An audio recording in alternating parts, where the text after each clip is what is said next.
বাংলাদেশের দক্ষিণে সূর্যাস্তের মোহনায় এক অপরূপ সৌন্দর্যের নাম পতেঙ্গা সমুদ্র সৈকত। চট্টগ্রাম শহর থেকে প্রায় 14 কিলোমিটার দূরে এটি কর্ণফুলী নদীর মোহনায় অবস্থিত। এটি বাংলাদেশের অন্যতম জনপ্রিয় পর্যটন কেন্দ্র। আপনি যদি প্রকৃতি আর শহরের অপরূপ মিশ্রণ দেখতে চান তাহলে চলে আসুন চট্টগ্রামের প্রাণকেন্দ্রে অবস্থিত পতেঙ্গা সমুদ্র সৈকতে।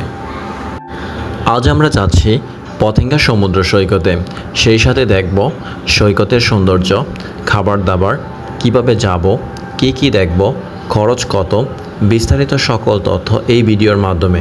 তাই তো ভিডিওটি না টেনে সম্পূর্ণ দেখুন এবং ভ্রমণ বিষয়ক ভিডিও পেতে চ্যানেলটি সাবস্ক্রাইব করে পাশে থাকুন। চলুন দেখে নেওয়া যাক। আমরা এখন আছি পতেঙ্গা সমুদ্র সৈকতে। এখানে পরিবেশটা বেশ চমৎকার। সৈকত জুড়ে ছড়িয়ে রয়েছে বড় বড় পাথর আর ঢেউয়ের গর্জন, যা এক অনন্য অভিজ্ঞতা দেয়। সূর্যাস্তের সময় আকাশে রঙের খেলা যেন ছবির মতোই সুন্দর। পাথরের বাঁধে বসে আপনি সাগরের ঢেউ দেখতে পারেন খুব কাছ থেকে। সৈকতে পৌঁছালে আপনি ক্যামেরাম্যান দেখতে পাবেন এবং আপনি তাদের থেকে সাবধানতা অবলম্বন করবেন। ছবি তোলার দরকার পড়লে অবশ্যই আগে থেকে দামাদামি করে তারপর ছবি তুলবেন।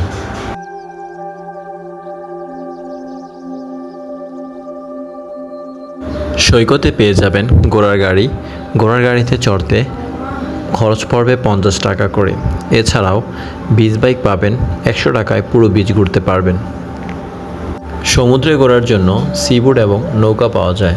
সিবোটে ঘুরতে খরচ পড়বে 50 টাকা করে এবং নৌকা রিজার্ভ নিয়ে আপনি ঘুরতে পারেন ঘন্টা প্রতি।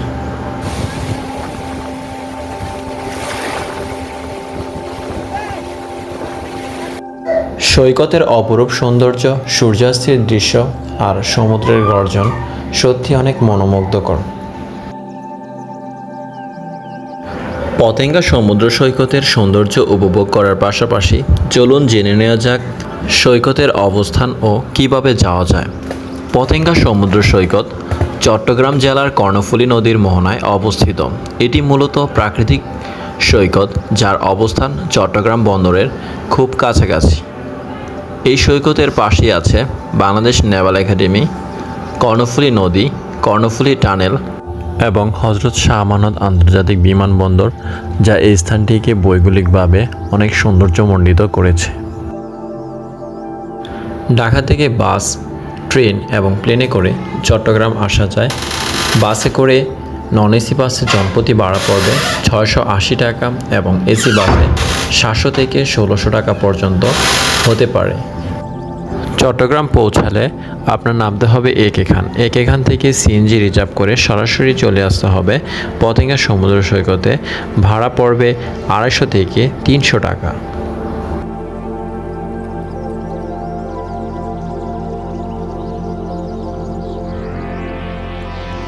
ভ্রমণের ক্লান্তিতে ক্ষুধা আসবেই। এখানে আছে অসাধারণ সব স্ট্রিট ফুড। পেয়ে যাবেন চটপটি, ঝালমুড়ি, ডাবের পানি, চিংড়ি ফ্রাই, কাঁকড়া ফ্রাই, সবই স্বাদের রাজ্যে নিয়ে যাবে আপনাকে। কাঁকড়া কোনটা কত ভাই? 400 টাকা আছে, 100 টাকা আছে, 80 টাকা আছে। কোনটা কত?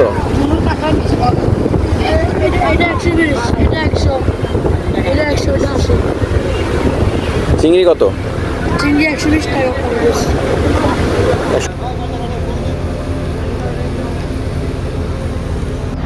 স্ট্রিট ফুডের দোকানগুলোর কাঁকড়া অথবা চিংড়ি ফ্রাই নেওয়ার জন্য অবশ্যই দামাদামি করবেন এবং নিজে দাঁড়িয়ে থেকে ফ্রাই করে নেবেন। সৈকতের ঠিক পাশেই পাবেন কিছু ফাস্টফুডের রেস্টুরেন্ট এবং বার্মিজ মার্কেট।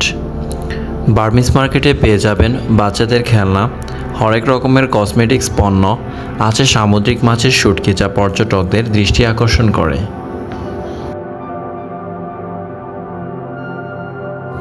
এই ছিল পতেঙ্গা সমুদ্র সৈকতের আমার ছোট্ট সফর। বিকেলে আসলে সূর্যাস্ত উপভোগ করতে পারবেন। সাপ্তাহিক দিনগুলোতে ভিড় অনেক বেশি থাকে, তাই দিনগুলো এড়িয়ে চলাই ভালো।